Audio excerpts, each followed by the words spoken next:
আসসালামু আলাইকুম এভরিওয়ান, কেমন আছেন আপনারা? আবার চলে আসলাম স্বপ্নপুরীর ব্লগ ভিডিও নিয়ে। পার্ট 3 চলে এসেছে। পার্ট 3তে আপনাদেরকে চিড়িয়াখানার পরিবেশটা দেখাবো।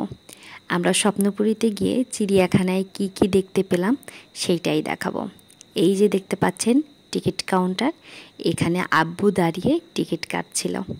এরপরে আমরা ধীরে ধীরে ভেতরে ঢুকে পড়লাম।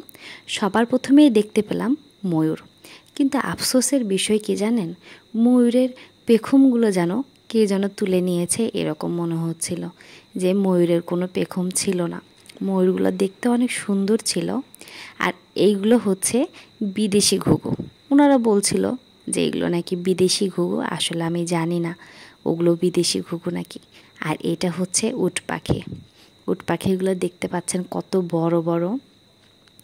এই যে এখানে মুস্কান আর রিহান বাবু দুজন মিলে খুব মজা করছিল, উট পাখি দেখছিল তারা। এরপরে চলে গেলাম, আসলে এটা আমি জানি না এটা কি পাখি, এটার নামও জানি না, আমি কখনো এর আগে দেখিনি, এই ফার্স্টে দেখলাম। আপনারা কি জানেন এর নামটা কি? আর এইটা হচ্ছে গিনিপোষ। গিনিপোষটা কম বেশি সবাই চেনেন, মানে অনেকেই দেখেছেন এর আগে গিনিপোষ। গিনিপোষ চেনে না এমন মানুষ কমই আছে। আর এই হচ্ছে দুম্বা। আমি এর আগে কখনো দুম্বা দেখিনি, এই ফার্স্ট টাইম দুম্বা দেখলাম। আসলে দেখতে একটু ভেড়ার মতো। আর এই বক পাখিটা ছিল অনেক সুন্দর। আসলে এটা তো বক পাখি না, এটা হচ্ছে দারকাক, এটা হচ্ছে রঙ্গিলা দারকাক। আর এইটার নামটা আমি জানি না। পাশে কিন্তু সব পশু পাখিরই নাম লেখা ছিল। আসলে নামগুলো ওইভাবে ভিডিও করা হয়নি, দেখা হয়নি।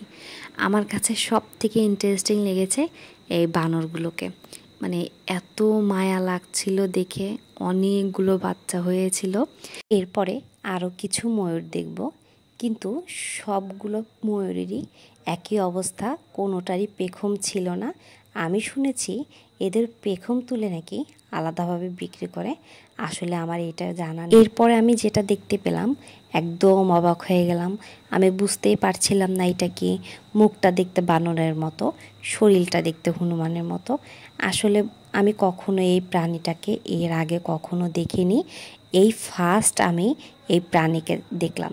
আপনারা যদি এর নাম জেনে থাকেন অবশ্যই জানাবেন।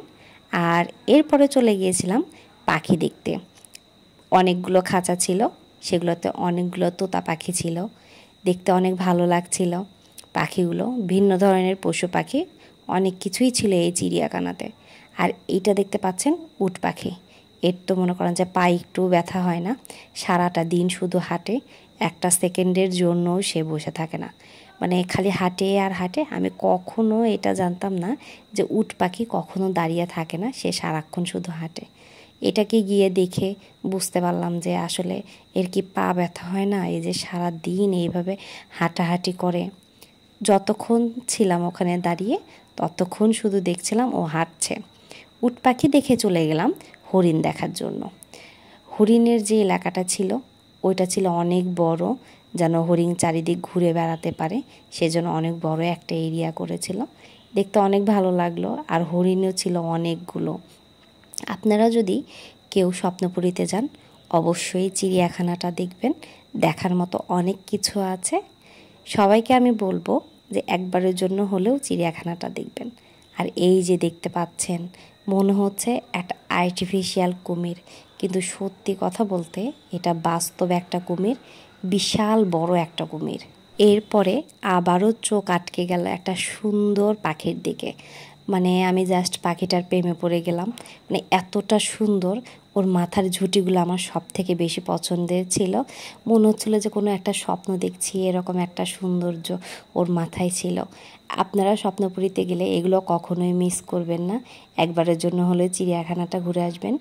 বাচ্চাদের যদি নিয়ে যান তাহলে তো মাস্ট পেয়ে যাবেন, কারণ বাচ্চারা এত বেশি খুশি হবে, আপনার কল্পনার বাইরে ওরা কী পরিমাণে খুশি হবে বুঝতেও পারবেন না।